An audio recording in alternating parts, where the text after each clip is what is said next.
Black teaching traditions are you train your replacements. Yeah. That's how you help make sure that that mindset scale, that this is being replicated. Like what we hold on to, the rope that we hold on to is passed on, and not like a relay where you pass it on and then you're like, I'm stepping back, I ain't got nothing to do with it. It's kind of like a group relay. Like, Yes, good Yes. everything, of course. Good everything. What? Hello, hi. That was your friend, right? Your friend Sharif El Mekki, who says hello along with about 1,500 other people. But I Well, told all my new friends are people you introduced me to. So let me say, no, that's not true. That yeah, is simply not true. yeah, I'm Oh, not let me out here making good friends easily. So I'm borrowing your good friends. So I just want to say thank you. no. Yes, I know this man because of you. No, our friends, Yes. and he is especially grateful too because with everything going on in the United States, to pull something off like the Black Male Educator Conference, a convening. It's not a conference; it's people coming together. This is the eighth one here in Philly, Wow. and but to do that in these times is an especially um, difficult's not the word. It's very easy, in fact, but they work so hard. But I'm saying, you helping to put a floor under that, amplifying that work. There are so many people I've seen since Thursday, when I got here Thursday evening, who were just like, please tell Karen hello, please thank her, please, my father, my mother, It my was kids, we listen, we watch. And then of course the question that comes immediately, when are we going to see Karen at okay. this? I say, Karen is holding up the whole world. Understand? Yeah, She's here with us. You know yeah. what I'm Karen don't like to be saying? in the streets, but I was telling you, you inspire me because what I've realized, it's you know, being a writer or a journalist or, even sometimes a teacher, you're in your headspace, with the material, with the syllabi, with the pages. And, when you lift your head up, it's like there's a whole world in your mind. Like I see things in my head and I'm like, okay, I can produce this, I can do this, I can do that. But it's important that we touch people. It's important that we get out there and get that hug.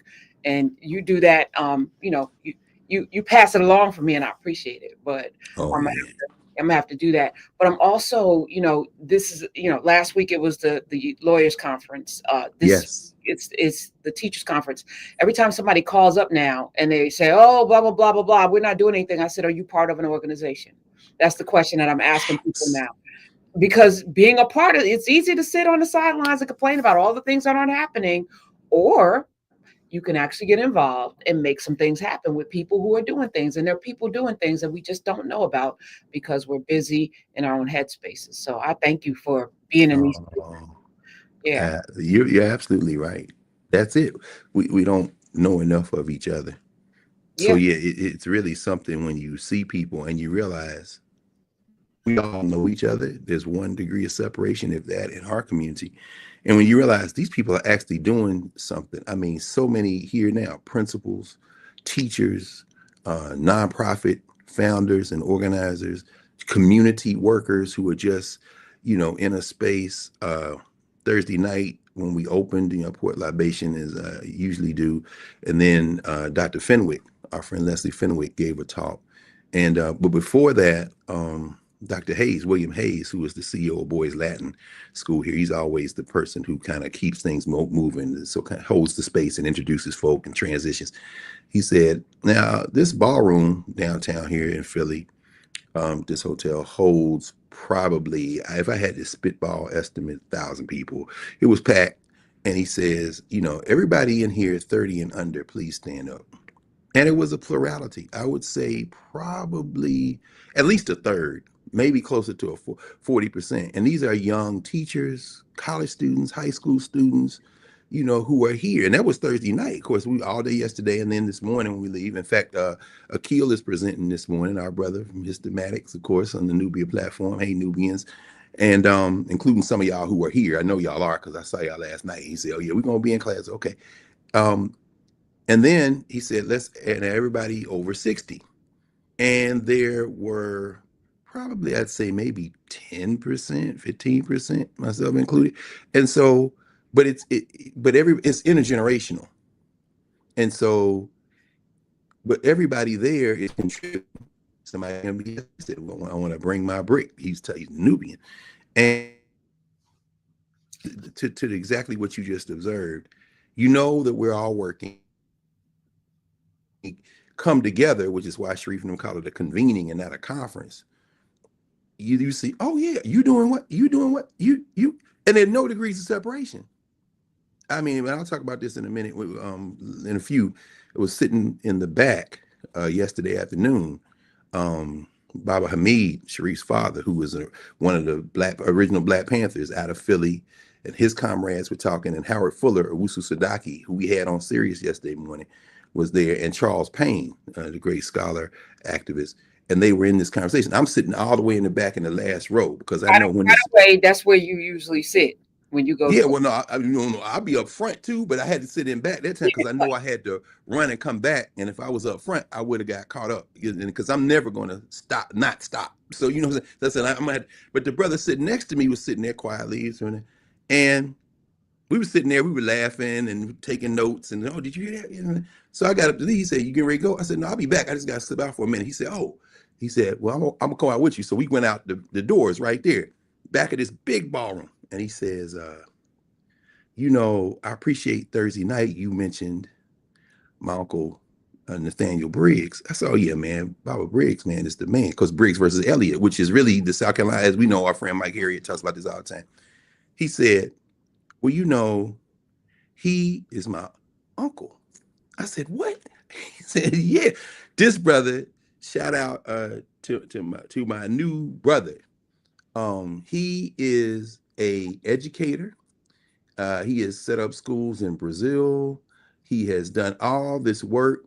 And when he started talking about his uncle, and of course, I said, he was in Jersey, right? Yeah, he said, I'm in Philly. He's from Philly.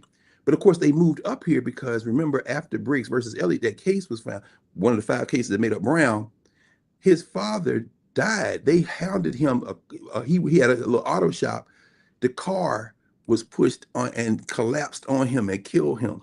So he was ready. I mean, when you hear him tell this story, but Brother Ty, the brother I met, they all were here because of that. He said, "Yeah, but we go back and forth. We still got people." And said, I had no idea that's who that was sitting next to me. And if I hadn't mentioned Nathaniel Briggs on Thursday, that's the kind, when you convene, and I should say Ty's last name is Adderley. Julian Adderley, Cannonball Adderley, all those musicians, Philly musicians, that's his people. I said, man, come on. But to the point you're raising, we all are doing something and we're all connected. And so it's important sometimes to just stop. Let's just all sit around. Everybody go around in a circle, talk, what? And then okay, we gonna win. It's guaranteed. We gonna win anyway. We have, first of all, I was listening to y'all yesterday. And if you don't have SiriusXM, you can listen for free from now until December 1st. And I just, y'all need, those of you who are on YouTube is great. You can get the little clips and little Instagram things, but the experience, I'm driving around yesterday. I'm going to the store, I'm coming back getting gas, and Senyata's on, Dr. Senyata Ahmed. Oh, yeah. But before you start talking about how we heal ourselves and the herbs that we need to protect our immune system, which was amazing. I'm taking notes and I'm like, I'm thinking, okay, this needs to be a TV show. As I'm about that. Yes. Okay. All of that. Because her personality is amazing. But you come in asking her about music. And then she brings up the Philadelphia Sound, the Jackson 5. And it took me back. And I didn't make the connection either. Lamont was like, yeah, I'm them people that didn't know. And, but it's why SiriusXM channel 126. Channel 126, we're talking powers and becomes action, is lock in from the morning. So Dr. Carr, Lamont, now I'm blanking. Lamont King. They do mornings, Wednesdays, Thursdays, and Fridays from 7 to 10 a.m. Lee Daniel Favors is on from 10 to noon. Then it's the great Clay Kane. Clay Kane is from noon to 3. And then I'm on live 3 to 6 and then repeating at 6 to 9. That's 126. But I'm listening and it feels so nostalgic. She's bringing that institutional knowledge, reminding both of you Michael Jackson's registers. I was like, where else are you getting this? Do you know what I'm saying? And it only happens because we're not doing radio.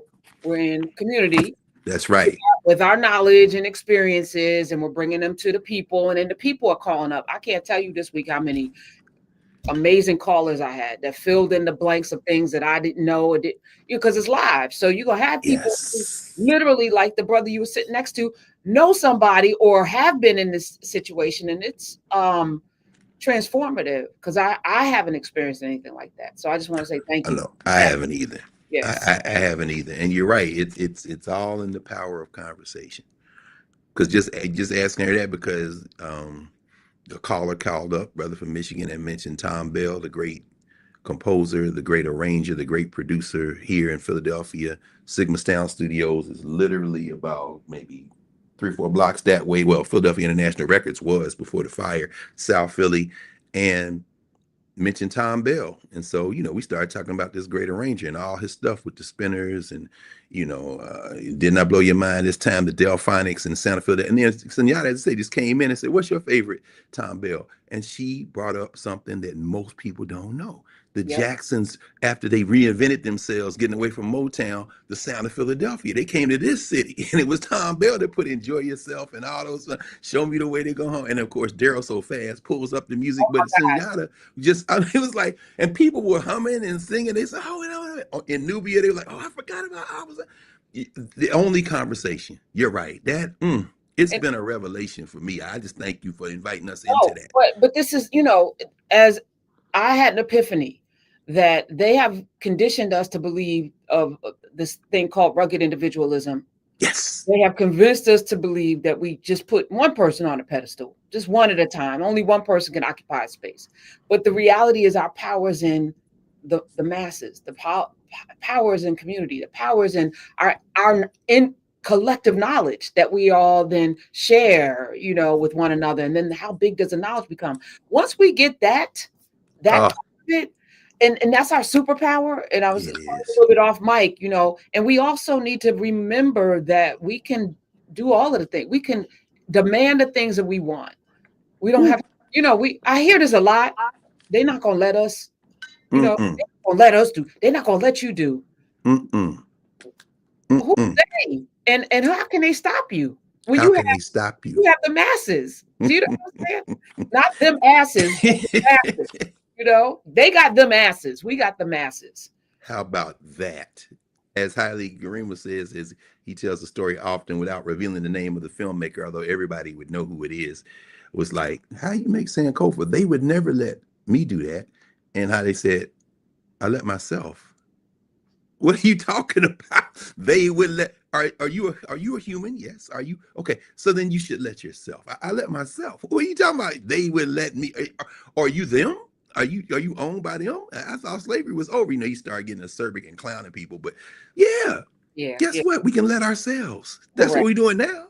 We had Nubia. You said toxic community. There's no such thing as toxic community. You can't be community if it's toxic. The whole notion of community is that we are operating in a certain kind of way with one another. Otherwise, that's not community. That's something else. That's the current condition of this world. Community. Underlying the very notion of community is that we are all working towards a goal collectively. That's community.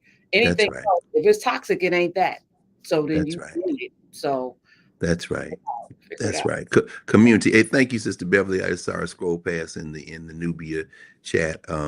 Tom Bell, and we should have done that. I can correct that Wednesday when we go in. Tom Bell, the great composer here, to what you just said, Prof, in terms of community. His co-creator, co-writer, co-producer, co-worker, the great Linda Creed. So when you mention Tom Bell, you got to mention Linda Creed and that whole roster at Philadelphia International. So thank you, Beverly, for reminding us and reinforcing what we just heard Prof say. Community is what this is about. This is this is the annual corridor, and like I said, if you haven't yet subscribed to Sirius, you can listen for free. Yeah, I forgot about that. Yes, right. We're in the holiday corridor. We see the halls being decked, Christmas trees all up around here. And of course, this is the week when they loose Klaus on everyone to tell you to buy, B-U-Y. So it is that time of year. So I've kind of forgotten about that. And we must tell them bye-bye. Bye. That's exactly right. Which is why I pause for a minute in my mind spelling bye, because as we've talked about several times, this is the corridor when if I'm somewhere around New York City, I try to go to the Macy's parade because I like to watch it in person, and I haven't been in a few years, doing the logistics in my head. Maybe I'll go up there this time. I don't know. But anyway, but because that parade is very different in person than it is obviously on the long running commercial on the national broadcasting company on NBC.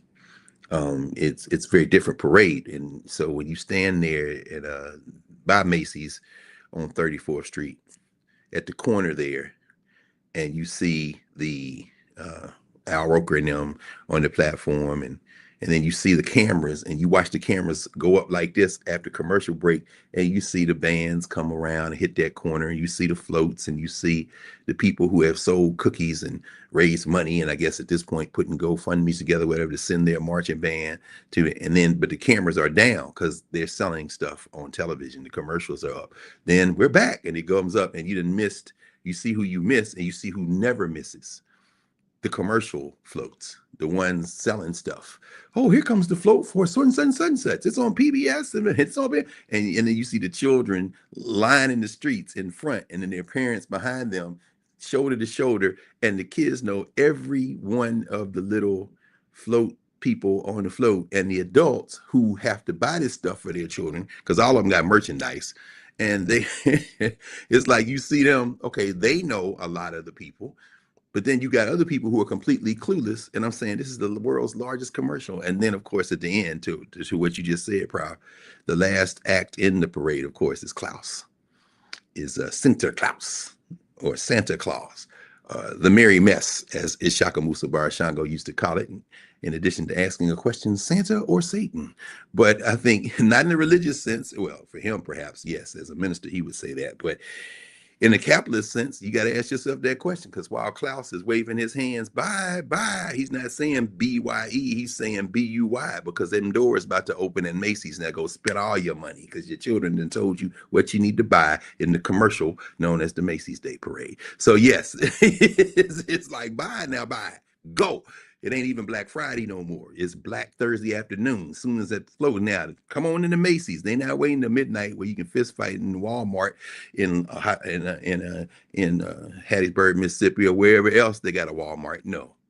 In fact, now people are just ordering online, and some of y'all will be eating that tasty and cheap Walmart dinner that Trump tried to help do a commercial for Walmart, and then the stock continued to slide the day after it jumped for a minute. It's all about that money. So yeah, we're in that quarter. So take advantage of all the stuff you ain't got to pay anything else for, like the Sirius app, and listen for free for a while. We're gonna be in conversation. So yeah, it's this morning, and thanks. Somebody else in the Nubia chat said there's a fire outside. So if you come into the Black Male Educator Convening, you may have to take another route.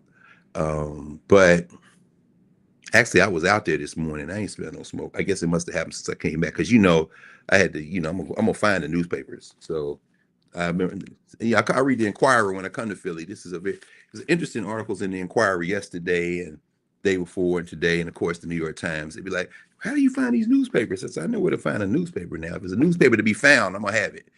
But I like to be at the place when they open the doors, because as soon as they deliver the papers, sometimes they don't deliver but one. If it's one, I'm gonna get that one. So I ain't smell no smoke, but I did see them blocking off the streets in downtown Philly because there's a marathon today. There always is on this weekend.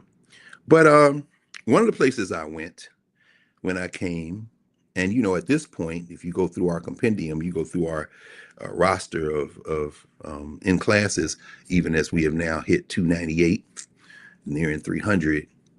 We've been together with me in Philadelphia as a member of the community for a number of times since we've started. Sometimes in the summertime, going up to my man Martin Lamont Hill's spot for the Malcolm X Symposium and other convenings. Every year here in November for the Black Male Educator Convening with Sharif and their crew, and Mimi and everybody else who puts it together. Shout out to the whole crew at the Center for Black Educator Development, a center, by the way, that thanks to you, Prof, a lot more people know about, because of you inviting Sharif into conversation on Sirius and putting the Center for Black Educator Development in the rotation of institutions to support with our dollars, which is incredibly invaluable, especially now as our money is being stolen by a criminal enterprise at 1600 Pennsylvania Avenue. But I did take a moment to go down to the Independence Mall because I wanted to see for myself what was going on at the president's house. The president's house, of course, is the exhibit where, the first presidents in this criminal enterprise called the United States of America were headquartered here in Philadelphia, down on Market Street, not far from here. And I wanted to see what they had done and tried to do to the exhibit, because once they decided to excavate where the house was, which is in the same block as the old Pennsylvania State House, was known as Independence Hall. They're on Market Street, 5th and Market, and the Liberty Bell is just beyond it. Africans in this city came to protest, and they came to protest in a formation called, what is it called? Attack, Avenging the Ancestors Coalition. My man, Michael Cord, a criminal defense attorney and the leader of Avenging the Ancestors, known as Attack. And so we protested for months and then into years. Every 4th of July, as they were beginning to map what they were going to do down there, as the excavation teams came, we out there protesting, red, black, and green flags. Freedom School kids used to go down there in the summertime. And it yielded the creation of a monument at the front of the president's house, and then going throughout the exhibit for those who were human trafficked by the criminal George Washington, the criminal Martha Washington. I understand the myth making of the American Revolution as well as most, because I lived in this city for 20 years. It's my adopted hometown. And, I don't care what else George Washington did, or James Madison, or Thomas Jefferson, or any of them for that matter. They are criminals. They are human traffickers. They are sex traffickers. It's important to understand that as well, because how do you continue to reproduce Africans for labor? You force them to have sex at some point, and then their children, whether you force them to or not, are yours as well in terms of property. So you are sex and human traffickers, friends. No different in many ways than Jeffrey Epstein when you decided to indulge in yourself. So I don't care what you wrote on parchment, my friends. And anyone who wanted to argue with them said, "What, you going to argue with the facts?" It's like arguing with the sunrise. But at any rate, I wanted to see threats that have been issued from the office of the President of the United States and the worthless pieces of paper he's been signing since January. Those executive orders had yielded any fruit for him down there and on the mall. And Lindsay Halligan, I think, who was part of that. And then they sent her down on a suicide mission, political suicide, perhaps even legal suicide in terms of her law license in Virginia, trying to go after Jim Comey and Tish James. And it looks like she's really going to suffer professionally as a result of that. But remember, she was in that crowd with Junior Varsity Vance and them talking about all these historic sites, and they're going to wipe everything clean. There's no more historic site in the United States of America in terms of the criminal enterprise than the place where they made America up. And so one of the first places I went after we finished our Thursday session, late Thursday night, I stuck my hoodie on and went on out in the streets. Let me go down here and see what this is looking like. And I'm happy to say that while they have outdoor flat screen televisions, which played on a loop, which tell the stories. They have actors portraying Ona Judge and Hercules and those who the Washingtons had captive here, between here and Mount Vernon. Those were dark. They're still up, but they weren't on. And but everything else was still there. All of the panels, all of the writing, all of the pieces. And so I'm happy to say, and then I got my hands on the Philadelphia Tribune, which is the black newspaper here.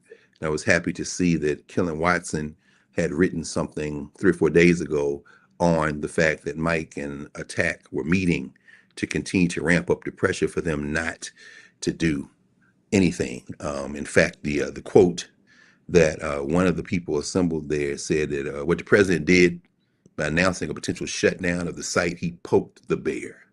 But once he announced that as of September 17, 2025, the site could be potentially shut down, we got folks that we weren't really working with before. The best way to describe this is the president poked the bear, and now the army is stronger and even better. And that's absolutely true. So if you come to Philly today, tomorrow, I can't speak for next week or whenever, but I know as of right now, the president's house and all those Africans who escaped it, like Hercules and Ona Judge, who got the hell out of there, before they could send them back to Mount Vernon and keep them enslaved, they are still there telling their stories. And that was an important thing for me to do, to bear witness, and also to lift the voices of those Africans who struggled and who continue to struggle. You poked the bear, bozo, but you got bigger problems. Anyway, so the convening, like I said, it's the 8th convening, started very small with a handful of people, and now it's thousands of people who come from Thursday, Friday, and Saturday over. And, you know, a lot of people from Nubia are here. Mama Toya, who is, in fact, what did I do with Mama Toya? All right, give me a second, y'all. Y'all can look at Billy Penn. Y'all see him over my shoulder. It's cloudy outside because it was raining, but if I can, yeah, here we are. William Penn. That was the y'all know that story. If you know the story of you can't really see him. He's kind of I'm pointing right there. He's right over there. Let me see if I can pull this back. Yeah, where my top of my finger is, he's got his hat. Nothing downtown Philly was supposed to be above the hat of William Penn. There he is, right at the tip of my finger. You can see that little statue there on top of City Hall. But you see that building is taller because once Wilson Goode, the first black mayor of Philadelphia, was elected, they said, well, we have a gentleman's agreement that you can't build anything in downtown Philly that's taller than the hat of William Penn.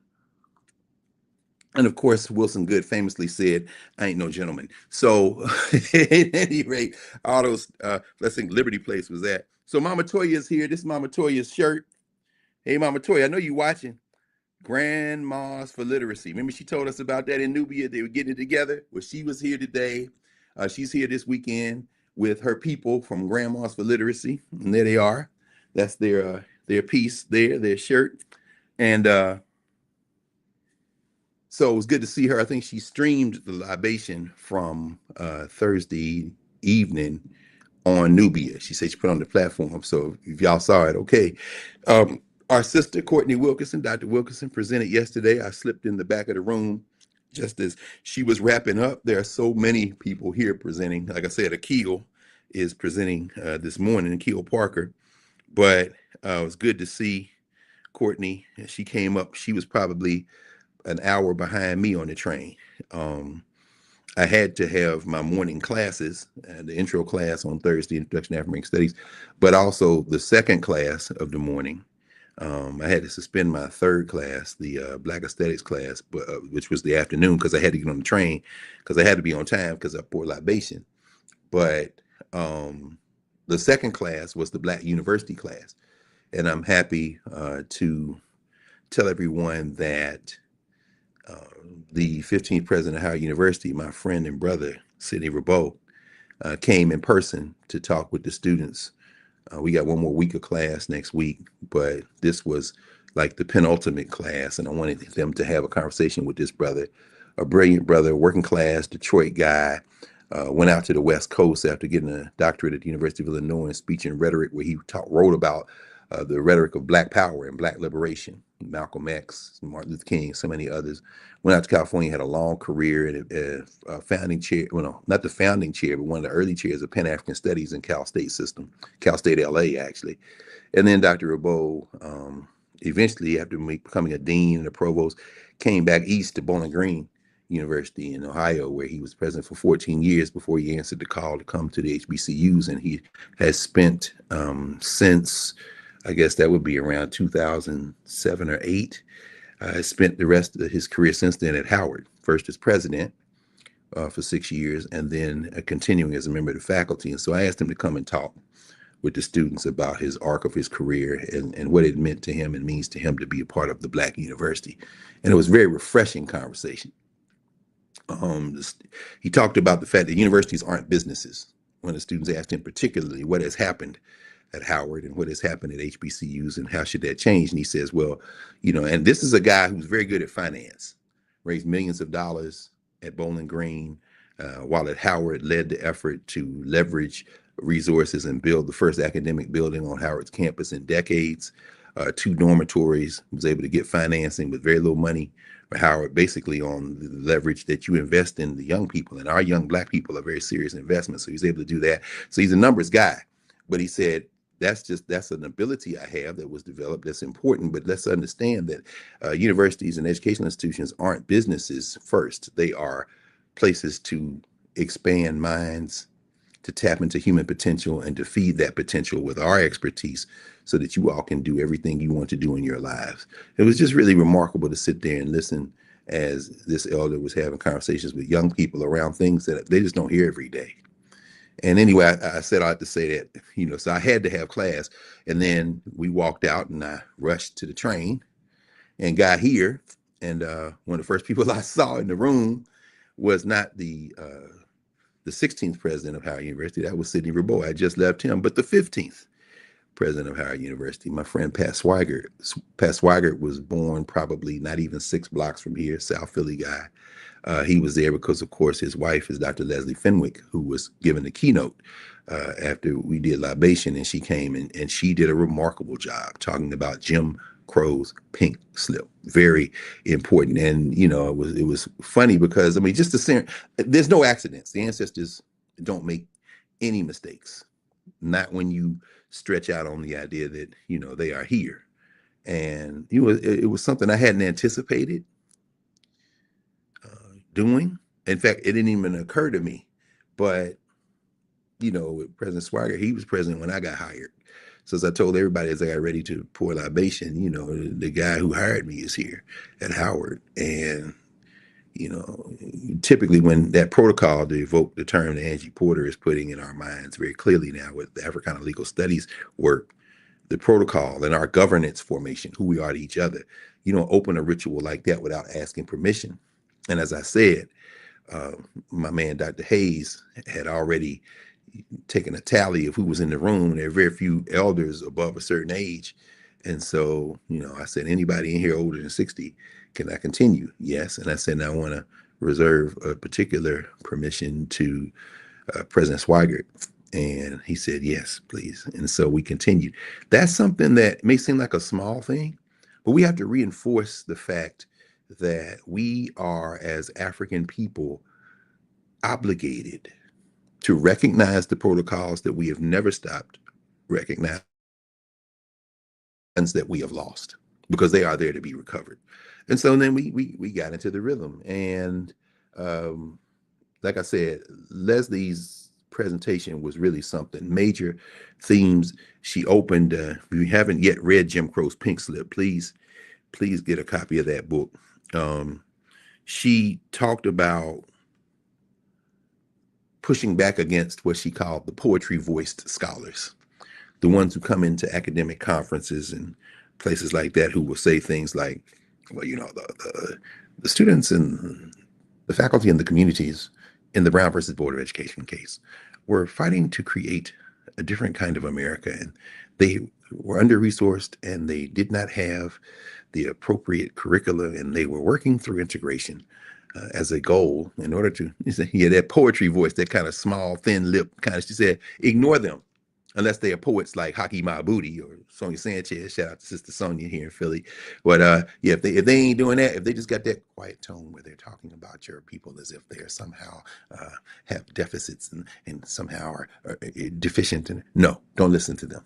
And then she went chapter and verse through Brown versus Board of Education. And importantly, she made the point, it wasn't the Brown decision that did us in temporarily, but it was the white resistance. In the 17, what they call dual system states in the United States of America, we had a system for white education and a system for Negro education.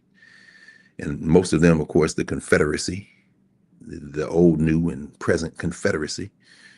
And she talked about massive white resistance, closing the schools in Arkansas, closing the schools for 5 years in Prince Edward County, Virginia, creating the pathway that led to these charter schools and voucher schools in some ways, voucher programs, because they created private schools and used your tax dollars to support them, all of that. And she did an incredible job. And at the end of her remarks, which, of course, if you remember, if you've read Jim Crow's Pink Slip, over 100,000 educators of African descent lost their jobs between 1955 and the 1970s. Again, the resistance to Brown, not the case itself, but the white resistance, which included state violence. And in fact, she devoted a whole section of her talk to the question of state, or what she called the liberatory language of state constitutions. because there is no right to education in the federal constitution. There is, however, in many state constitutions, such a right.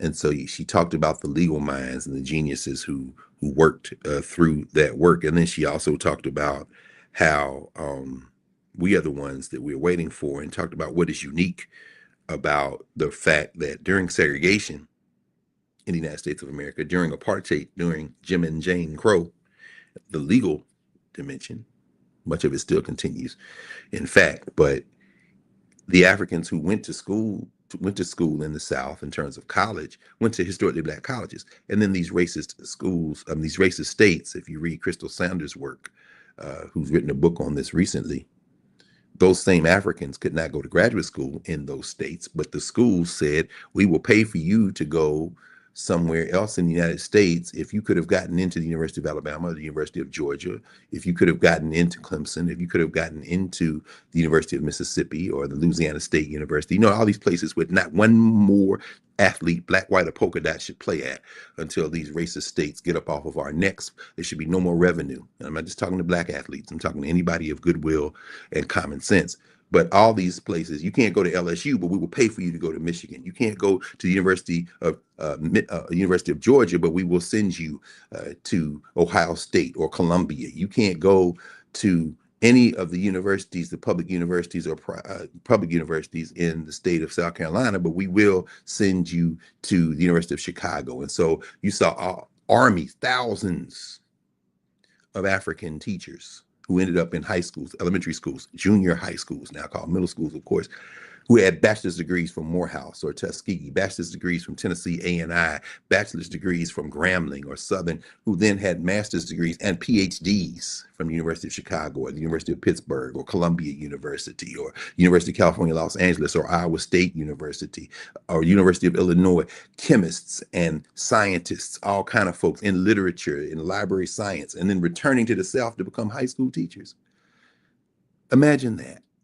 A workforce that was, as she recounted and recounts in her book, much more qualified than the white teachers who were in the same states, who after the massive white resistance to Brown lost their jobs, were either demoted or outright fired illegally, or so much pressure was put on them that they left the profession, to the tune of over 100,000 of us.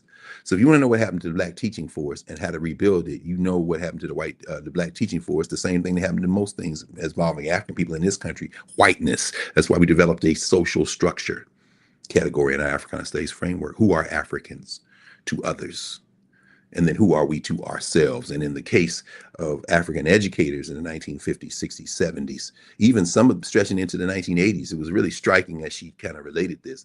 And it resonated with me because I was trained by those Africans. As I've talked about many times, Jamie and McDonald Williams, of course, two of the people who really laid hands on me and shaped me at Tennessee State, they were examples of that. Africans from the South who went to the North for their graduate degrees and then came back South. So, I wouldn't be sitting here if it weren't for them and from their comrades, so many of them. But she ended the presentation, her talk, her opening plenary, with a short film that she's developing. She showed about maybe 6 minutes of it and told the story in a glance of some of these educators. And I think one of the things that elicited a great deal of emotion from us, I know I kept wiping my face, the tears kept coming down, was a brother who was a principal, North Carolina, if memory serves me correctly. And this brother was a principal. He had been awarded several times certificates of merit and awards for being, this is during the dual system in North Carolina, in the Black schools, but he was recognized by the state for his excellence. And then Brown came, and then the white resistance to Brown came, and he was demoted. First, I think it was to a discipline dean or something like that, and then driven out of the profession altogether. And he worked in a sawmill.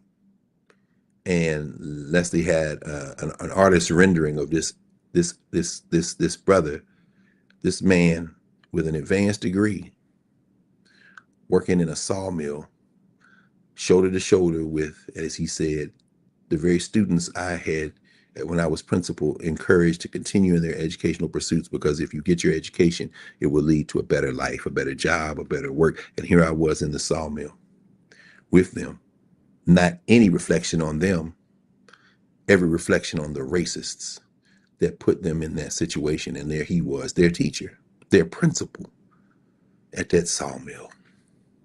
And they asked the brother,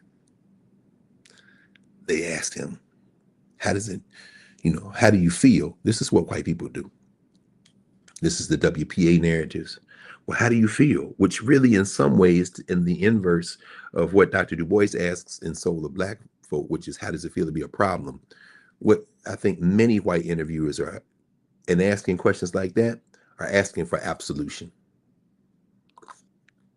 They're asking to be forgiven, not because they did anything individually, but because I think it reinforces the idea, and I would agree with Baldwin on this, that any white person that says, well, it wasn't me, no, what you're looking for is absolution for the fact that it was absolutely you. It was absolutely you. There is no such thing as an innocent person in a race-based society. The only thing you can do about that is give up your whiteness. And if you haven't done that, don't ask me how I feel. Go in this system. It's your responsibility. So when they asked him, he said, and what would he say? He said, well, it's not bracing, maybe humiliating. And at that point, I'm just like, man, I can't take this. I want to fight everybody. But I do fight everybody, and it's a joyous fight. I'm a happy warrior. If it's up to me, white supremacy will end today. I'm like Fred Gray. I'm going to kill everything moving segregated. And not because I'm trying to be white folks. We're going to get to that in a minute. But because we have a responsibility to ourselves to be self-determining, as we talked about last week. We were talking about Cliff Albright and talking about April Albright and talking about how when they got to Selma, it was like, look, voting is a tool. Voting is an organizing tool. Voting is a tool to express our political power, to gain political power. Our objective is self-determination. Our objective is nation building. So yeah, that shouldn't have happened to him, and we're gonna get that lick back, baby. You ain't got to worry about that. That lick is coming back right now. So after that, we had a panel, and it was a very good conversation we had after Leslie finished. We did a panel on that ended Thursday evening's formal part of the program. Dr. Naila Nazir was moderating that, the good sister, Dr. Nazir. And I got a chance to see for the first time in person. And I told her in the emails as we were corresponding back and forth that I was looking forward to meeting her. And that is Sharice Cheney. Y'all heard me mention this book before, Blacks Against Brown. I said, I'm bringing my copy of this book for you to sign. Very important book, Blacks Against Brown. The intra, meaning within, governance formation, as we would call it in Africana Studies framework, the intra-racial struggle over segregated schools in Topeka, Kansas. Sharice Cheney, who was out of the University of Oregon. And so I'm bringing my book for you to sign, Sharice. She said, okay, all right. And it was a delight to sit with her, my comrade and colleague from Howard, as well, Dr. Ivory Tolson, who's the editor of the Journal of Negro Education. More on that in a moment. And our sister, good sister, Dr. Kamika Royal, comrade Tamika Royal. And Kamika is at Morgan State University doing work around urban education, teacher development, teacher training, curriculum instruction. Just a wonderful conversation we had around the issue of Brown, the legacy of Brown. What is the legacy of Brown? And Dr. Nazir, after we all made some initial remarks, asked me a question on the history of Brown from Reconstruction to now. And as I said, I don't start our history with Reconstruction, although I came back later and kind of addressed that directly by talking about the Reconstruction amendments in the United States Constitution, 13th, 14th, and 15th Amendment, and how the arc of the United States as a criminal enterprise continues, but it was fundamentally altered by those Reconstruction amendments, which, as I said Thursday night, is where we come in as African people. Prior to that, this mess down the street at old Pennsylvania State House, what they call Independence Hall, we weren't part of that. We were deliberately not part of that. And that flawed 18th century document, to use my friend Gerald Horne's description of the United States Constitution, probably can't be redeemed because fundamentally it's a property document that has human rights as a kind of cover for the real purpose of the criminal enterprise, which is making money. And the rights-based framework of the Bill of Rights, the first 10 amendments to the United States Constitution. Imagine that. You got to go and amend the Constitution because once you finish preserving the fundamental basis of the American criminal enterprise, which is property, You then realize you left out human rights. So you start putting the human rights in. The First Amendment, freedom of speech. The Second Amendment, go get you a gun, which tells you at that point everything you need to know about the Bill of Rights. Why? The First Amendment talking about political speech, and then you give political speech to the corporations using those same Reconstruction amendments, particularly the 14th Amendment, as they do in the civil rights cases, and then you go forward from there, 1883. But then the Second Amendment is go get a pistol. Can't be reformed, friends. Can't be reformed. The castle doctrine, we often hear. Somebody come in your house, you can kill them. Yeah, because it's your property. Property. You remember property, don't you? Yeah, that's the thing the United States is based on. Property. Even distinct from Europe, where human rights is at least gestured toward rhetorically, or most of the constitutions that come after the U.S. Constitution, including the Haitian Constitution. But I'm getting a little bit far afield on this. So yes, we started with that conversation about, what is the meaning of brown? And my man, Ivory Tolson, as I said, he's the editor of the Journal of Negro Education. He evoked the doll test. Y'all remember that dolls test? We've talked about it many times in here. Kenneth and Mamie Clark, brilliant social scientists, psychologists, have these young people. They're in New York. The institute that they founded still exists. And they got these black kids, and they give them this white doll, this black doll. There are 3 tests, actually. There's a line test where they have them draw. And then there's a doll test where they have them pick the dolls. And then there's a coloring test where they give them images and have them color. So Ivory evoked the color test, the coloring test, for the following purpose. Ivory quoted an article from the Journal of Negro Education from 1950. And if y'all remember, I said this too from the stage we were sitting at, I said, it's interesting. 1 year ago tonight, I said it's Thursday, we were all at Minor, myself, Ivory, and the folks at Howard, because I was honored they asked me to give the Charles Henry Thompson lecture at the School of Education at Howard University. And of course, it was a great honor because they were just opening the Minor building, reopening the Minor building. And shout out to all the Nubians who came that night. Think about Kemet and everybody, Courtney, Doc Wilson came down. And it was beautiful to have everybody there. And I said, a year ago tonight, we were there, because in the following day, I came to here for the convening, Black Male Educator Convening.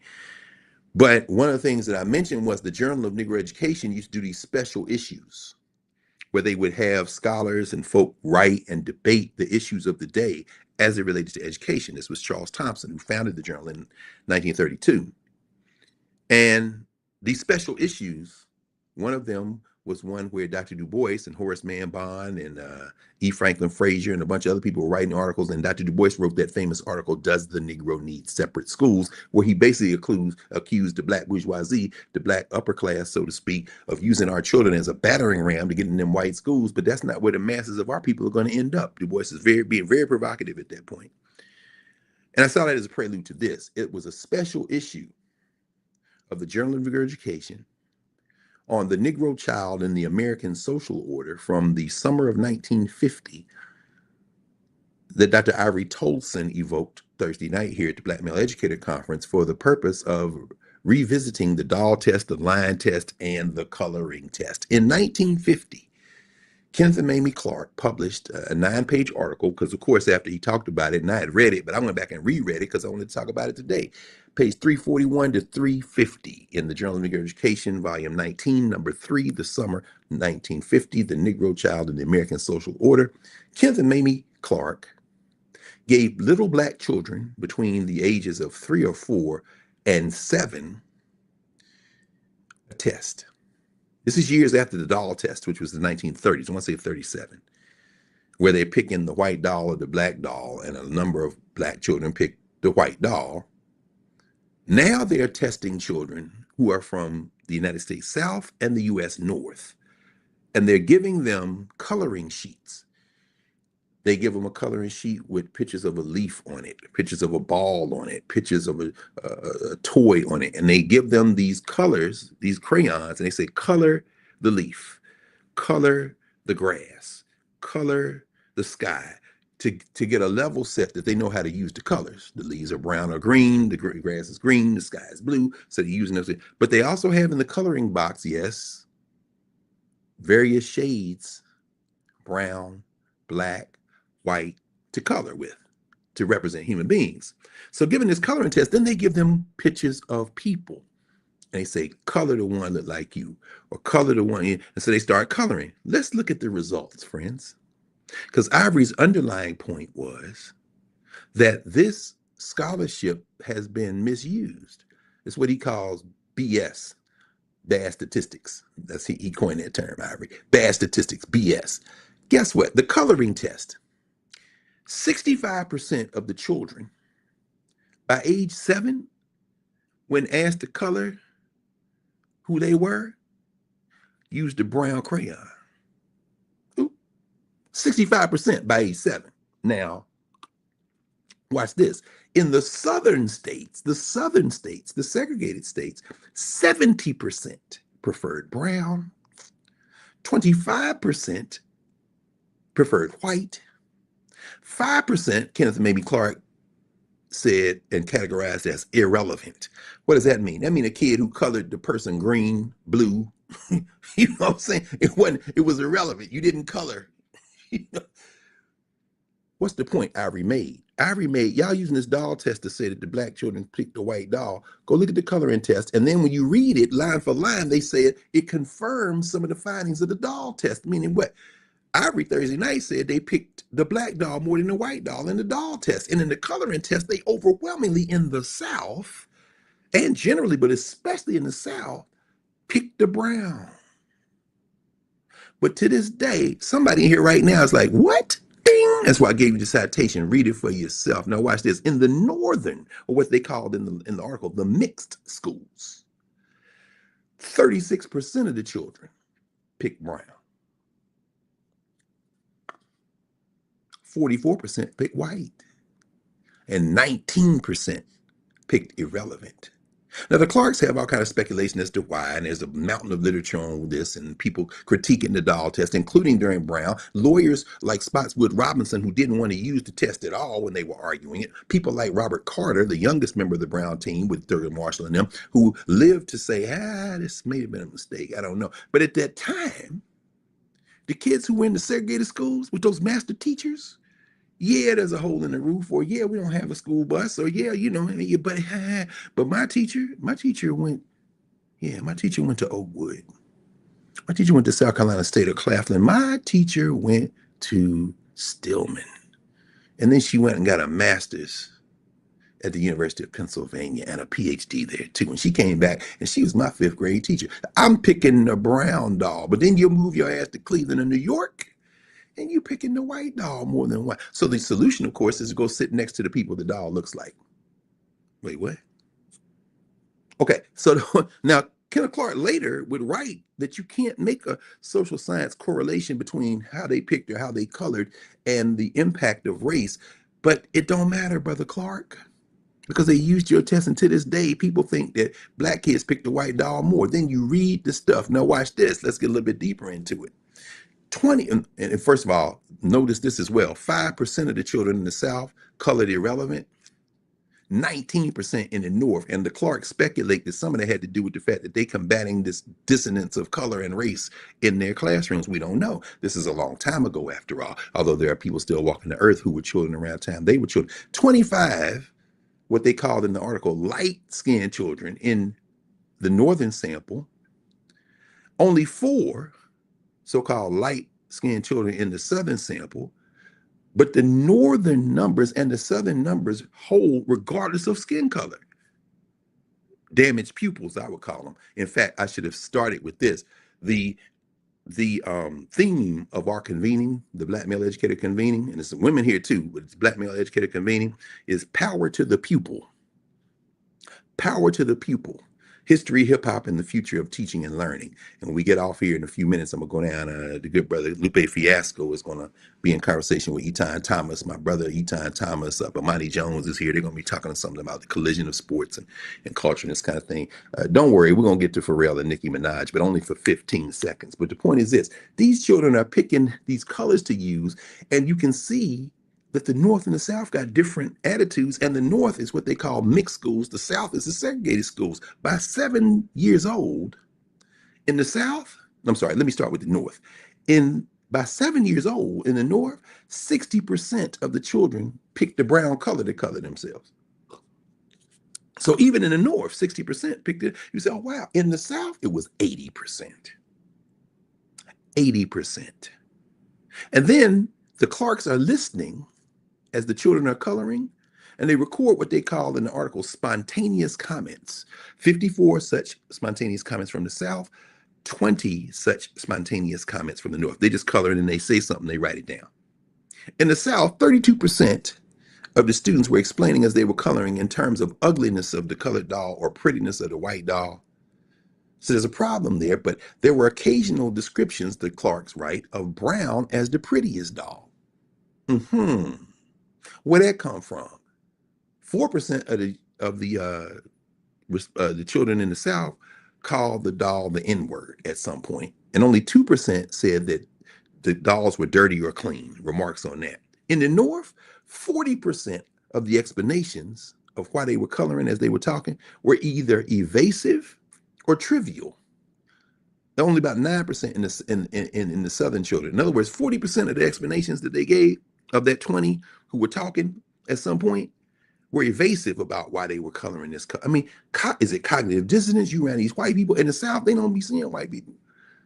10% explained in terms of ugly or pretty, and only 1% said dirty or clean. No Southerners used the N-word. But the dolls test, they write about this in the concept as they're talking about the coloring. They said in the doll test, darker children showed a less of a preference for the white and a higher preference for the brown doll as compared to those who were lighter skinned. And I hate to use light or dark because I don't use those terms, but they were using them then. But if you were so-called darker skinned, you were more likely to pick the brown doll. Where they doing that at? Y'all throw all them documentaries, all the brown documentaries, listen very carefully. You've seen them all, get them all in your hand. Take them and throw them in the trash when it comes to this.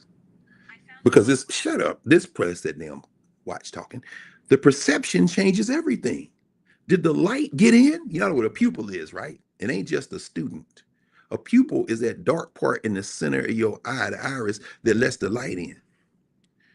We have damaged pupils, not just students, but our perception. What perception changes everything. Listen to Sharice talk about her book.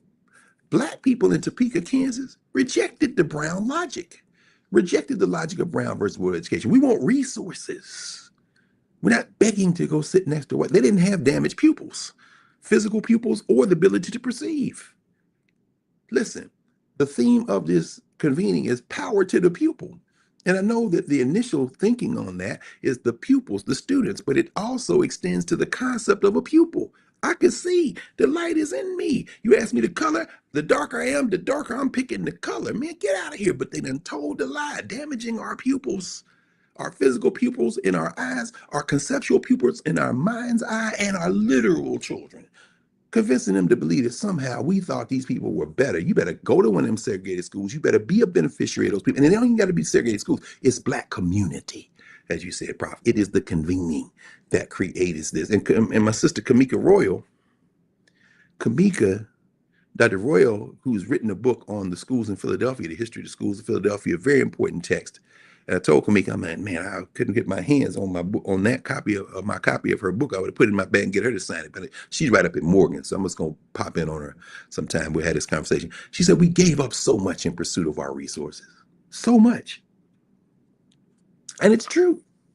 And we talked about this and we revisited it again in the conversation that took place later. This was actually yesterday. So when in a beautiful convening, in fact, I could go through. There are so many panels. I mean, there are like dozens of consecutive panels. So I'm dipping in one, dipping in another, dipping in one. My man, the great Principal Baruti, did a great presentation yesterday. And sit with him. But there was a conversation yesterday. Howard Fuller, as we were talking about a moment ago in the beginning, we interviewed him for a moment on the radio, and he was in the Milwaukee airport on his way here. He made it here. And Owusu Sadaki, if y'all know his African name, one of the founders of Malcolm X Liberation University, one of the founders of African Liberation Day, a Pan-Africanist. If you get his memoir, his 2014 memoir called No Struggle, No Progress, was very happy when I saw him. He was getting ready to go to the panel, and was sitting there talking to my sister, Stephanie Tisdale, Dr. Stephanie Tisdale, Philadelphian by way of South Carolina and North Carolina. And I said, "Have you met Baba Owusu?" She said, "No." I said, come on, we got to take a picture. So, we stood there and talked for a minute. And I was just glad for those two, for two generations to meet like that, because Stephanie is an absolute warrior. And of course, Baba Owusu, Dr. Fuller, is also, he was a superintendent of schools in Milwaukee back in the 90s. He's founded a charter school in Milwaukee. Very interesting, all about education. And he was on a panel yesterday afternoon, a plenary panel with Sister Yasmin Majid, an original founder, Black Panther Party founder out of New York, and her comrade and Sharif's father, the good brother Hamid Khalid Baba Hamid, who is Philadelphia founding chapter, one of the Panthers from here. And the famous picture, of course, of Baba Hamid stripped by the Philadelphia police with his comrades up against a wall in North Philly as they rained terror at punk Frank Rizzo. You've probably seen that picture if you know anything about the Panthers, the Black Panther Party. But the four of them were on the panel, the fourth being Dr. Charles Payne, the brilliant scholar. He directs the Joseph Cornwall Center for Metropolitan Studies at Rutgers, Newark. And we were having this conversation. I'm listening to them having this conversation. We're all in there bearing witness to this conversation they're having about Brown, about education, and about Black power. And it was fascinating because at one point, Dr. Fuller, Baba Owusu, asked the question, what will it take for Black folk to get mad?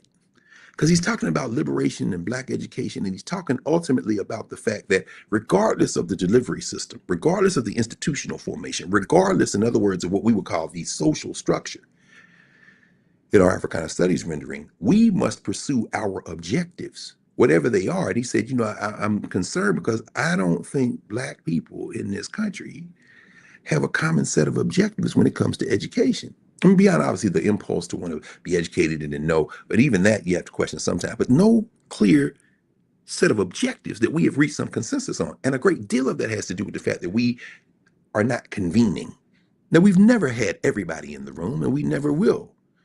However, prior to the technology, it would have been more difficult to convene. When you look at the Negro Convention movement in the United States of the 1830s, 40s, and 50s, right up until the Civil War, when you look at the convenings of the late 19th century, when you look into the early 20th century and the convenings that emerged in the wake of creating organizations like the Universal Negro Improvement Association and African Communities League of the World, Marcus Garvey, and the subsequent organizations like the Nation of Islam, the formations that there's a new book out. Finally, Dr. Ashley Farmer has written a massive book called Queen Mother on Audley Moore, Queen Mother Moore. And, it's a fine bit of scholarship. It's accessible and lucid, also disconnected from an actual blood genealogy. I would like to see much more of that work written by the people who lived it and by the young people and the generations that have come in the wake of that work who are actually part of that struggle. She ends the book, Queen Mother, by saying we have to reconnect and we have to be together and we have to revive these traditions. I absolutely agree, but I will make this caveat to her and every other scholar who writes about these things without being directly connected to them. Most of these books begin with the assessment that this person has been forgotten. That is absolutely untrue.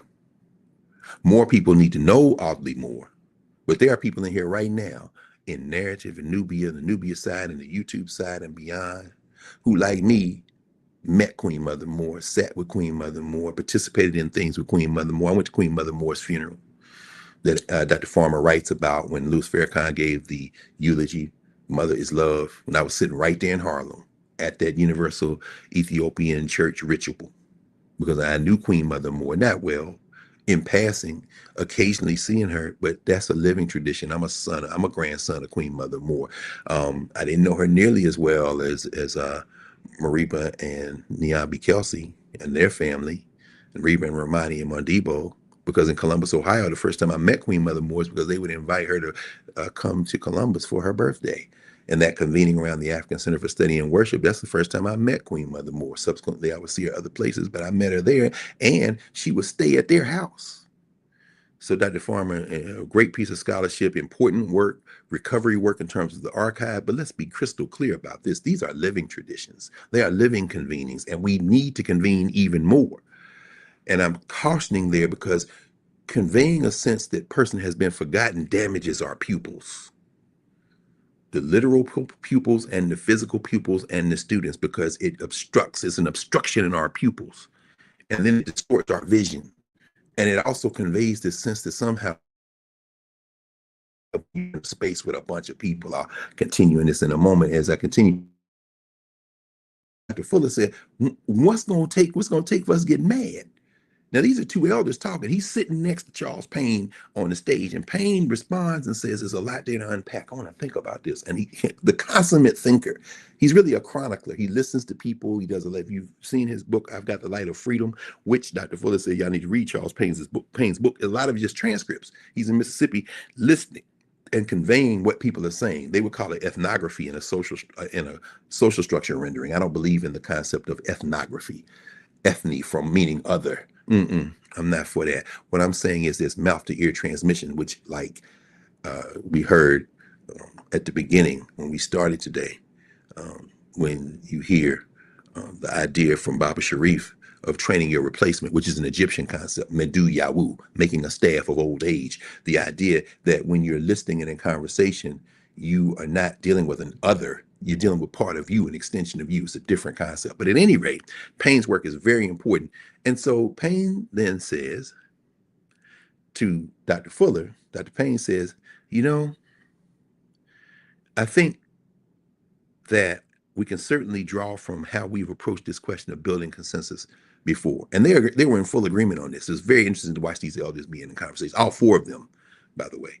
Payne says, when you look at SNCC, the Student Nonviolent Coordinating Committee, he says there were three questions that they asked in Mississippi Freedom Summer in 1964, because Payne had said, Fuller had said, Democratic Party, whatever, we did the Mississippi Freedom Democrats. We build our own delivery systems. It reinforced what we were talking about last week in Atlanta at the National Conference of Black Lawyers, when April Albright's like, yeah, voting is a means to an end. The end is nation building. We use that tool. Same thing with Fannie Lou Hamer.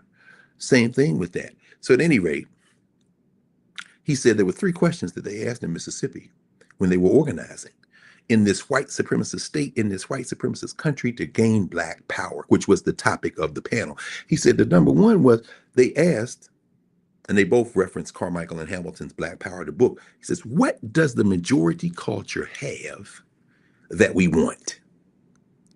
Think about those little children coloring dolls who ain't old enough yet, who have been pressed into a white supremacist social structure, but fortified against it by those segregated schools. And even in the North, as they get older, they begin to grow out of whatever they've been assaulted with on television and in movies and everything else, picking them brown dolls, using that brown crayon. What does the majority culture have that we want? As Kamika said, Royal, and as Sharice Chaney said, we want resources. And in fact, the reason, and Sharice makes this point very important in Blacks Against Brown, the reason that Topeka, Kansas was chosen as a test site to launch this assault on segregation was that in Kansas, in Topeka, they had normalized the resources. So it was separate, but separate was equal in terms of resources. And those Black schools thrived. They had the same money, the same quality buildings, the same access to stuff as the white schools.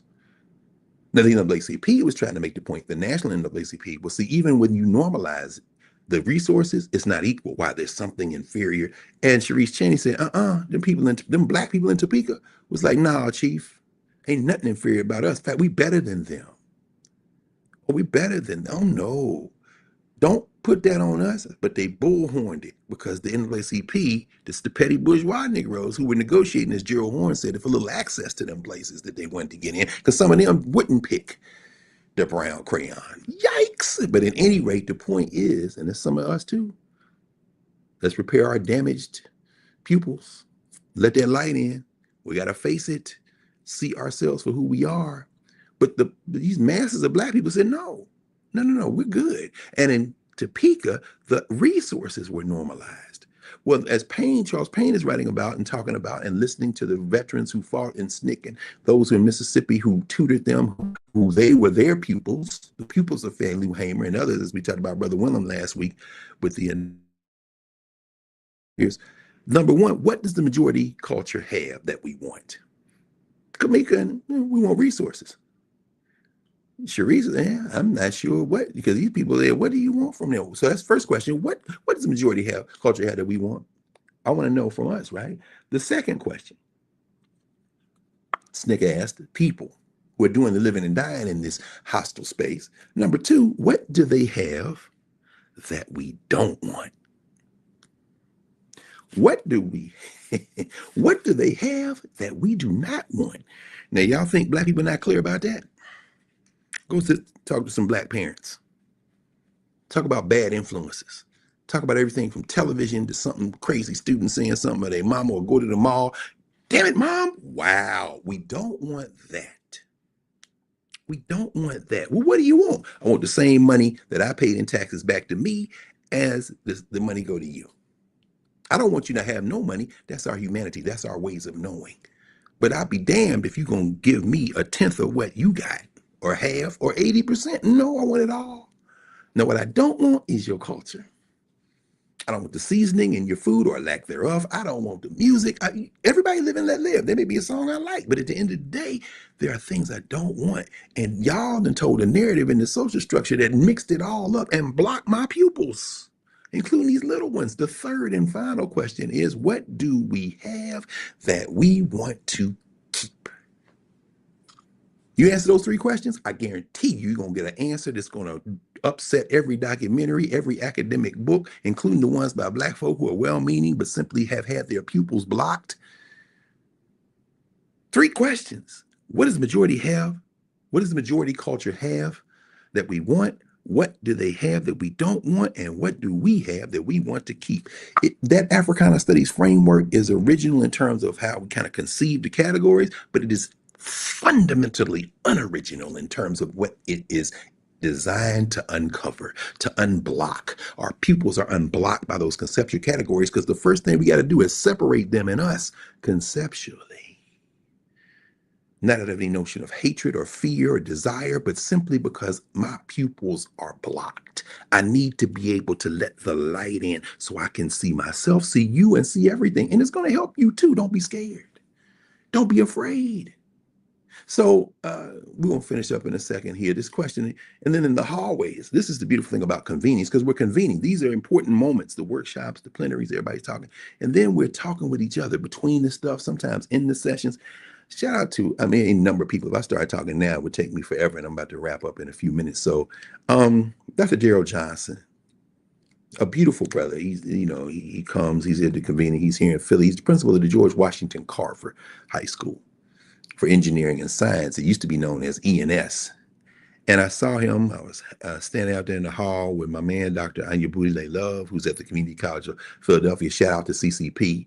They got another hoodie for me. I got to get down here and get it in a minute, because the Octavius Cato Scholars, we talked about the Cato Scholars last time. I said yesterday because it seemed like yesterday. There are any number of other people that I would bring out, but I'm going to kind of wind this up in a second. Shout out to the book vendors out there. Saw my sister Regina Jennings, who one of the Black Panthers who was selling her books, and she's a poet. Just a brilliant sister in any number of venues and a number of spaces. But there are so many other people. The Young Dreamers bookstore, I should mention them.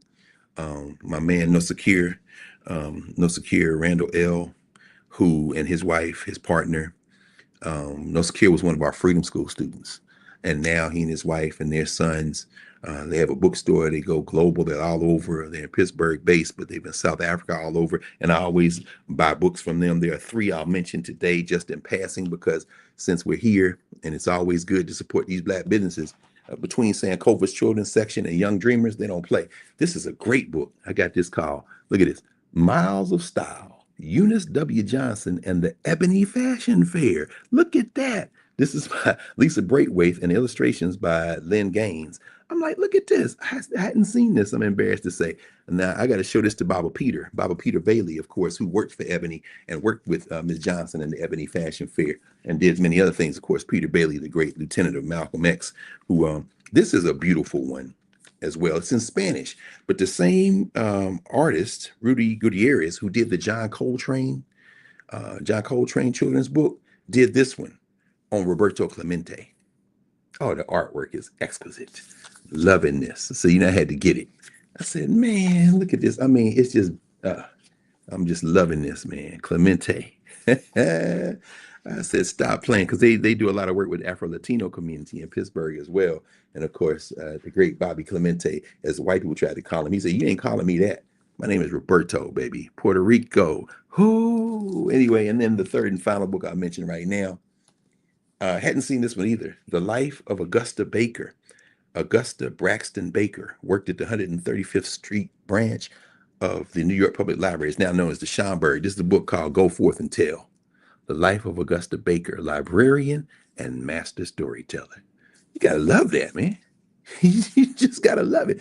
Children of all ages want to hear stories. Select well, prepare well, and then go forth and just tell.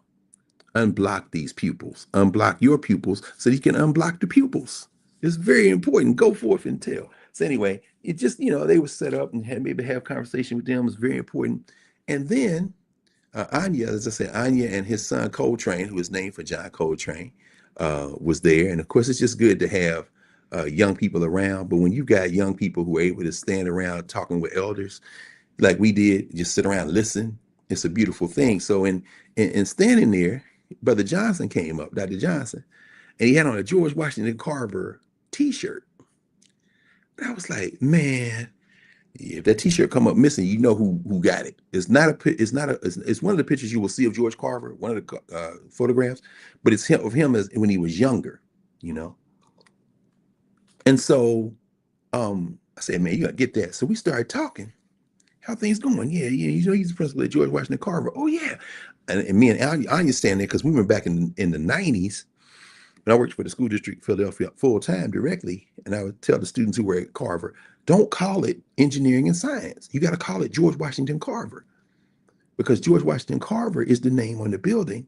And it's the George Washington Carver School because at the time, Drexel University, University of Pennsylvania, West Philly, University City, they were talking with the school district and making noise like they wanted to move the high school for engineering and science to West Philly and name it for Albert Einstein. You know how this is. Can't keep George Washington Carver's name. And then Dr. Johnson, the good brother Daryl, said, let me tell y'all the story. Do you know the story? And I had forgotten the story. So it was very powerful. We stand there, just me, him, Anya Coltrane, and a couple of other brothers work for the school district and other thing. We stand there. He said, the first high school for engineering and science was on the campus of Temple University. Ding, that's right. Because that's where our sister, who might be here right now, it's their homecoming weekend, and she's been busy interviewing elders with her students because she's doing all the work. The master teacher, Kathy Adams. Guess where Kat went to school? Kat went to school in North Philly at ENS, Engineering and Science, which was on the campus of Temple University. Then Daryl said they moved it a little bit more into North Philly to a former elementary school, Carver Elementary School. And that's when it acquired the name, the Carver High School of Engineering and Science. So they figured if they move it, they ain't got to take the name with them. And then, I tell you, man, I teared up when he told me this. Because we started talking about Carver. He said, I took care of that. What you mean? He said, because they've done a renovation, the building's very nice, new. He said, but don't worry about that. Now, it's formally called the George Washington Carver High School of Engineering and Science. He said, and not only that, it's now a STEAM school. So not ENS, nah. I had to put arts in there. I said, man, come on, man. So I'm dapping him up, embracing him, because a lot of people don't know. If you got a chance, I'm wondering if anybody here, and if you did, come in on office hours on Monday night if you're in Newbie. I want to hear about it because I haven't seen the exhibit. The exhibit catalog will be released early next year, and I've had it on back order for months. I wanted to see it. It was at the California African American Art Museum. Shout out to to my former students who are working out there, Alex Mitchell from Philly, who's been on that staff for some time dealing with education programs at California African American Art Museum. But there's an exhibit called World Without End, the George Washington Carver Project. This exhibit, and I've seen online pictures of it, and I've watched videos of people who participated. They convened a bunch of artists, but here's the premise of this exhibit, World Without End, the George Washington Carver Project. It focuses on the fact that not only was George Carver a trained and practicing scientist, he was a trained and practicing artist. He used sustainable materials, stuff like peanut and clay-derived dyes and paints. And he would do weavings. He did material art. He did paintings, still life paintings. Many of his paintings were consumed in a fire. But there are those that survive. And it took me all the way back to 1997, the first time I went into the George Washington Carver Museum on the campus of Tuskegee University. We were there for the Association for the Study of Classical African Civilizations conference. I would love to go back. Saw my man Malsiki Scales and his beautiful band. They performed on Saturday night a week ago at the NCBL banquet where they gave out the Lawyer of the Year, the Chapter of the Year, and all. It was very beautiful. And got a chance to say that because he was teaching at Tuskegee and said, man, I would love to go back to Tuskegee. I always want to go back to Tuskegee. We need to have the ASCAT conference back at Tuskegee. By the way, I should put a footnote here. Baba Omo Tosho. And I understand y'all went through a ritual earlier this week, Professor Hunter. We'll talk about that maybe another time or not. But the point is that I saw Baba Omo a week ago today, read from his latest project. So y'all get ready. If you love The Coming, you love what's coming next because it's the sequel. He read from that at the National Conference of Black Lawyers as the keynote for the Saturday session. Angie Porter and I did the Friday session, and then Dan did the Saturday session, and then Saturday night, the good brother Dr. Akanyeli Omoja, Baba AK, did the Saturday night conversation around his friend and comrade Chokwe Lumumba, and Chokwe's sister was there. There's a memoir coming out that she's publishing. It's coming out in the next couple of months. Stay tuned because I'll let everybody know about it. But I'm mentioning that because Tuskegee has a special place in my heart. My mom was born right down the street from Tuskegee. And so when I went into the museum for the first time in 1997 and saw what Carver the artist did, that Carver the scientist was enabling him to do, the paintings, the exquisite stuff. You took peanuts, man, clay, dye, and created these paints that are still as vibrant now as when you painted them. It's like the Egyptians, man. Unbelievable the way he did this. So World Without End is showcasing some of this rarely seen artwork. In fact, now that I'm talking about it and thinking about it, the Flight into Egypt exhibit at the New York Metropolitan Museum, when we talked about that last year, around this time last year, actually, they had a bottle of the blue dye that Carver developed. Because if you look at this little bottle of dye, it's kind of not an electric blue. They call it lapis lazuli in ancient Egypt, but it is the exact same color as the pigment that the Egyptians created that you see all over the Nile Valley. George Carver. And so when Dr. Darrell Johnson said, not only is it now officially the George Washington Carver High School, it's the George Washington Carver STEAM High School. I had to put the arts in there. I embraced that, brother. That's what I'm talking about. Unblock the pupils. George Carver, the peanut. No, that's a social structure rendering George Carver the Imhotep of the multi-genius in the governance formation, his ways of knowing. Carver was like, hey, man, I got all these degrees. I did all this, but I'm also a trained artist, and that's how you would render me in the social structure. But I'm going to tell you how I know what these plans can do. I get up in the morning, say my prayers, and walk out into the fields, and they tell me what they can do. Stop playing with Black people. Unblock our pupils. Unblock our pupils. Power to the pupil. This will solve itself if we get to critical mass and do it.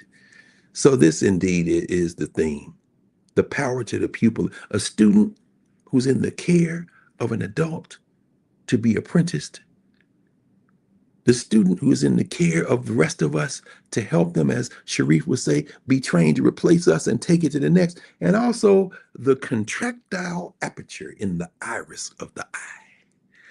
the black opening, because you know that little dot is black. The black dot, as Richard King might say, but some of y'all know about that, some of y'all don't. If you know, you know. The opening in the eye through which light passes. Sometimes they call it the iris and the pupil. They put it together as distinct from the surrounding social structure. No, the whiteness of the eye. Story for another day. Those governance formations at the center of our formation should be governance, not the white that surrounds it, but the governance, the black dot. It's very important. Light must pass through darkness in order for us to perceive it, because light came out of darkness. Unblock the pupils both ways. I see y'all talking about the peanut ice cream. That's what I'm talking about. How do we maintain that small black dot, that filter, that community, that governance formation? What happens when it's obstructed? What happens? We need someone else to guide us when we can't see. And the minute your sight is impaired, the sight of your mind's eye, the sight of your physical eye, now you got to rely on somebody else. And guess what? They're going to run you every which way but loose. Bought a magazine yesterday. No, day before yesterday. Because after we finished, in the middle of the night, you know what I'm going to do. If there's a bookstore open in Philadelphia, I know where it is and I'm going to go. So I'm just scooting around, looking around these little odds and ends places. And I came up with this, which I'm so happy to get my hands on. And I know I told Mario and Valethia, I'm going to make a copy of the article I'm about to show y'all, and we can post it. And I know our first place I got to send it is to Larry Crow, to Kwaku Larry Crow and Mama Olabisi. And he probably has this. This is from the Harvard Library Bulletin. The ancestors are undefeated. What is this doing in the corner on a stack of magazines? You know what it's doing? Waiting for me, which means waiting for us. Because if I got it, y'all got it. This is an article from the new series of the Harvard Library Bulletin. What is this doing in Philadelphia? I know it's doing now. It's waiting for us. Fall 1992, volume 3, number 3. There's an article in here beginning on page 13, going through page 28, by Doris Y. Wilkerson. Y'all got to look up Doris Wilkerson because I'm going to close in a minute. But look at this. The 1850 Harvard Medical School dispute and the admission of African American students. Now, y'all know who was admitted at this time to Harvard and who wasn't able to stay because the white students was like, either he go or we go. Y'all know who it was. It was Martin Robeson Delany. I was Martin Delany. I was like, the ancestors, I don't care what nobody say. I know, because I got unblocked. My pupils have been unblocked for quite some time, like many of us. My mind's eye is clear. This was waiting on us. This is the line-by-line story, complete with documents on how they screwed Martin Delany at the Harvard Medical School. There's a picture of the medical school around 1850. Here are the literal documents. They got the damn documents written down in here. Dolores Y. Wilkerson put her foot in this. Here's the letters as they got Delany and his comrades out to paint at the medical school. It's important to understand that when we do this kind of work, it's not work that ends, and it's work that is fortified when we move together. That little black dot, that governance formation light got to pass through it in order for us to be able to perceive it. So the question becomes, how do we enlarge or contract the pupil of our mind's eye?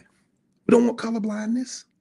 We don't want damaged equipment leading to erroneous perceptions, whether it be Pharrell, who's got all kind of eye damage, you know? Ironic that he would be employed as a DEI hire in their minds by a designer when he can't see himself. Brother, your pupils are blocked. I ain't mad at you. You still make great cultural meaning making. I don't know how much of it's going to survive over the arc of movement and memory, but that's not the point. Actually, a lot of it because you've been tapping into the movement and memory before you. Shout out to Marvin Gaye. But the point is you can't see. And while you at it, go get Nikki. Tell her don't go to the UN. I don't care why you went up there. I just know you opened your mouth and showed your pupils are thoroughly blocked. Blindness. Contrast that with somebody like, at least I don't know him, never met him, probably never will, but I thought it was intriguing, the documentary on Netflix on Eddie Murphy. Particularly when Eddie Murphy described the craft of the comedian. When he described it basically as a craft of observation.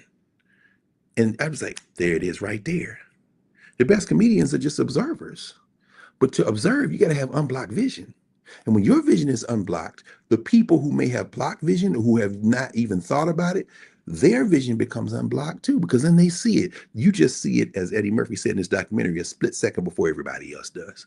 He says, "It's a beautiful car." The comedian sees the scratch. Now uses that a point of entry. I think about that because I be looking at everything, and many of us do. But I've trained myself to look for everything and look at everything. So when I went down to the president's house, I knew what was wrong and I knew what was still there because I've been down there many times. It don't take me long. You got to size that up. This is the power of perception, listening, the mind's eye. When it ain't this little black dot in here, but this black dot is everywhere. And it's important to understand that you can find a conversation in everything. Monday night, the reason I was late to office hours, but we did convene and it was a great conversation. Thank you, Baba Mike. Thank you, Baba Adesoji. That was a beautiful conversation we had, that convening. And thank you, Mike, for relating. Mike's a lawyer, relating to, to everyone what you experienced and participated in at the National Conference of Black Lawyers. But the reason I was delayed in getting there, and Oz held the fort down, and Urias as always, was that I was the young people at Howard, good sister Hiba Burhanu, working with the office of the Dean of the Chapel, my man Bernard Richardson, put together a panel on displaced persons. Zainab Alwani, a colleague from the Divinity School, good Muslim sister, talking about displacement, what it means to be displaced, and how Quranic vision in terms of ways of knowing would interpret how to deal with strangers and how to make people family. And then my man Altaf Hussein from the School of Social Work had comments, and I made some comments as well. But when they asked me at first, I was like, displaced persons. I don't know if and then I thought, oh, duh. I am a person of African descent whose people were trafficked. So I'm absolutely a displaced person. And Altaf made that same point too in his remarks. So let's talk about what it means to be part of a community. What it means to be part of a real community, not a place where you happen to have been born on the same landmass as somebody else and you have contempt for yourself and other humanity, where your pupils have not only been blocked, they've been taken out. I'm talking now about Bo, Zoe, Donald Trump. And I do understand that the Bozo are a group of African people in Africa and their convenings and a formation of rites of passage. I'm well aware of that as too, but I also know Bozo the Clown, Larry Harmon Productions. And that's who this clown is. Putting death threats on other human beings, saying that this is seditious behavior, punishable by death. What? Refusing a legal or unlawful order? And these people are veterans? Come on, Bozo. In fact, the front page of let me see if I can grab it right quick. The front page of the Philly Inquirer from yesterday. Yeah. Pennsylvania Dems. You see that? Pennsylvania Dems deplore Trump's violent rhetoric. This actually, the lead person quoted in here is Chrissy Houlihan. Chrissy Houlihan is. How ironic was it that the day after Trump puts his death threat out, one of the 6 people who made that video to say do not follow unlawful orders was a person from the military. She's not Air Force. What was she now? She was in the National Guard and then she served active duty. Air Force, Chester County Democrat and Air Force veteran, one of 6 Democratic members of Congress who released a video Tuesday contending that Trump's administration is pitting service members and intelligence professionals against American citizens and urging them not to give up the ship. Again, what does it mean to be unblocked so that you see everybody in a community as part of your community and not just you just happen to be on the same planet with them, Or even if you have a community that's excluding everybody else. Shout out to Bozo. You invited a man who put a hit on another man who was killed and dismembered, Mohammed bin Salman, sat up in public housing at 1600 Pennsylvania Avenue. And when you were asked about Jamal Khashoggi and asked, well, what do you think about it? He said, well, things happen. A lot of people didn't like him. You, sir, are a miscreant. You are a political miscreant. Your vision, if you ever had any, has been so thoroughly blocked. But you're also a craven coward and, quite frankly, a pure cynic. And you don't believe anything that comes out of your mouth. How? Why do I know that? Because when Zohran Mamdani came to your office, you kikied like a schoolgirl, didn't you? You had the young boy right there. But in that moment, as he's standing there, you're sitting there looking small in your shrinking body in that suit, sir. It wasn't a question of teacher and pupil because you puff chest out like this guy, you gonna dog walk him. And in that moment, you sounded like the pupil, but your vision is blocked. Mamdani smiled. He didn't back up. He didn't attack you either. Didn't have to, because the interaction itself sent the message. And you kikied like a schoolgirl. Yeah. Reinforced kind of what he said the night that he won the election. In fact, with Mohammed bin Salman, this is what the Trump crime family is after. If y'all been following the news the last couple of weeks, millions of dollars of deals, hotel deals, development deals, all over the so-called Middle East and all over the Gulf states. But there is something in there that we should pay particular attention to as I wrap up. Bin Salman apparently told Trump he wants the thing in the Sudan handled. Now, in the Sudan, the United States has got parties they back on both sides in terms of the United States government. So now Trump says we got to settle this thing in Sudan. I think there may be some progress, because now you see the rapid support forces on the other side saying, oh yeah, we want the United States to intervene. Why? Because the Saudis on one side, the Gulf states on some side, the other people on the other side, and Trump and the United States government has influence all over. And now these people in Sudan might stop fighting because a man that owns Trump, because the Trump crime family is profiting off of this devil's bargain with the Saudis, has said he wants it to end. So Trump's not doing this for community. He's not doing it for national interests. He's not doing it for the state interest. He's doing it because his business partner, not even partner, the guy who's funding his criminal enterprise, is like, stop it. I got the memo.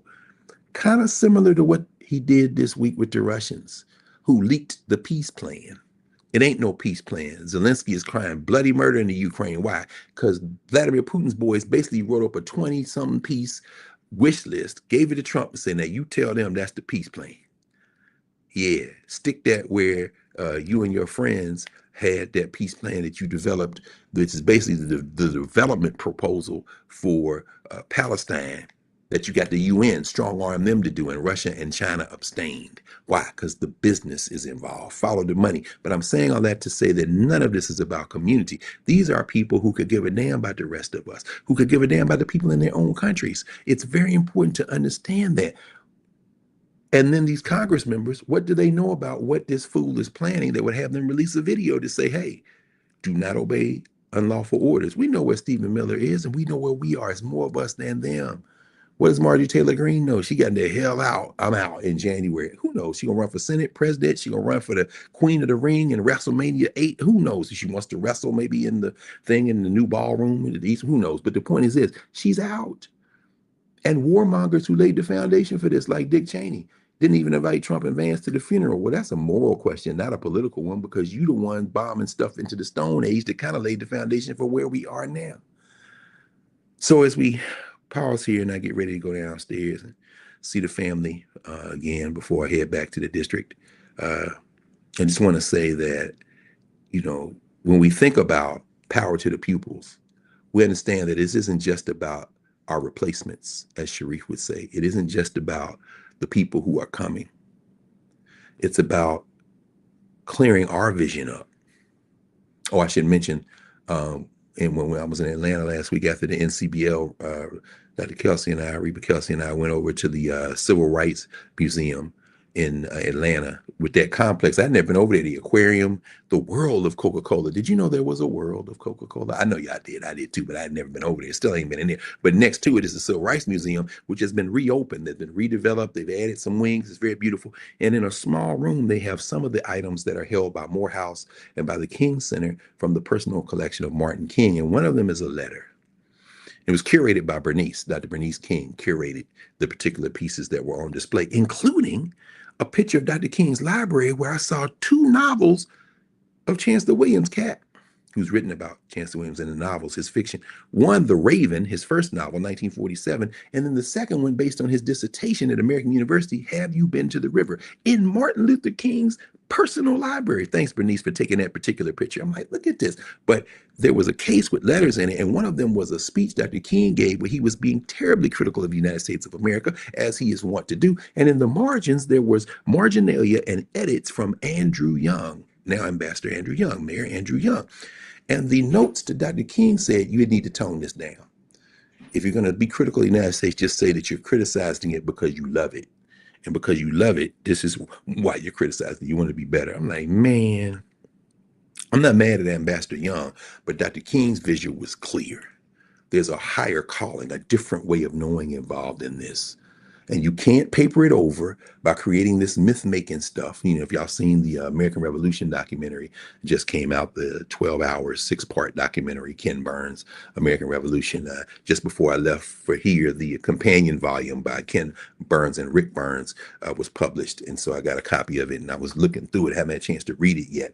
But I'm going to be talking to Ken Burns about this, inshallah, as the Muslims would say, God willing, as anybody would say, Lord willing, and the creek don't rise, as folks might say, in a couple of weeks, I think.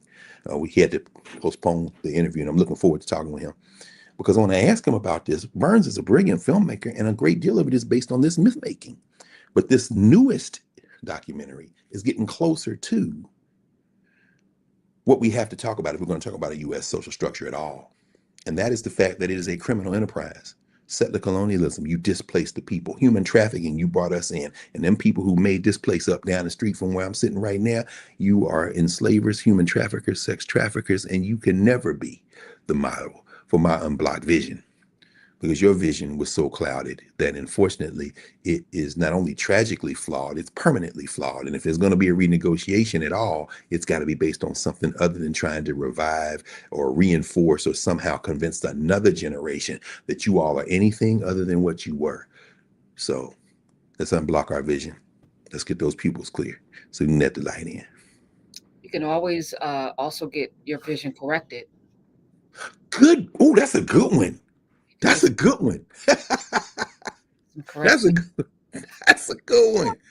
I was thinking about that's a good one. The teachers, and they now have banned nursing from being a professional degree, which is going to put a lot of our folk out of getting funds to go help ourselves.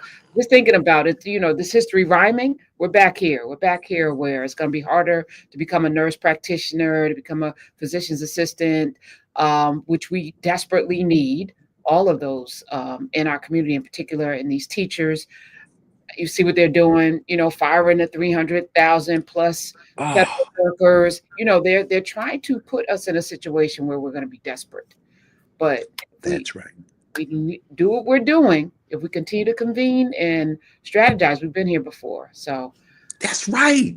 Oh, I'm glad you said that, Prof, because Baba Owusu said that yesterday. Howard Fuller, he was like, people keep saying we haven't been there before. He said, you know we Black.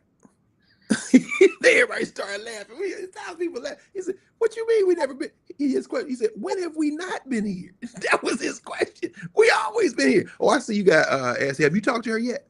Yeah. No, I just right here. Yep. I interviewed her. I don't know if I played it or if it's on the podcast, because everything's kind of like a blur. No, of course, because it's all so much content. But yeah, check out Karen Hunter's Awesome. I'm not sure if I put that one up yet. Okay. I'm saving it for the holidays, but yeah Hardly more. But Valencia interviewed Queen Mother Moore, but this was back in the day. This is the 90s. Yeah, I interviewed her. Oh, did you interview her? Yeah, when I was at the New York Daily News, very young, and I was sharing. Of course. Yeah, I petitioned them to do a Black History Month thing because they hadn't done one. So I got to do a whole pull out, and one of the things was, going to meet her in her apartment in Harlem when I was so young. I didn't know really who she was in terms of what I know now, and I wish I had. No, that's okay, because you got a chance to be life to life. There's nothing to stick, and so good. She was so gracious. Oh no, Queen Mother Moore, no joke. And Ashley, I didn't realize that I don't know her. At some point, I'm sure I will. Mia, she's from Nashville. I'm like, now wait a minute, you from Nashville, so I got to know your people. So anyway, yeah. Oh, so that's even better. Okay, well, good. Yeah, it was good. All right. I'm gonna give everybody your love. I'm gonna say, give everybody a hug for me. Yeah, you know I am. I'm gonna do that. I have to. Some of them in here right now. They're gonna meet me down in a couple of minutes. So love you, and I see everybody on Monday night. We know we 7 days a week in Nubia now. So yes, yeah. All right. Love you. Monday. All right, love you too. Love y'all.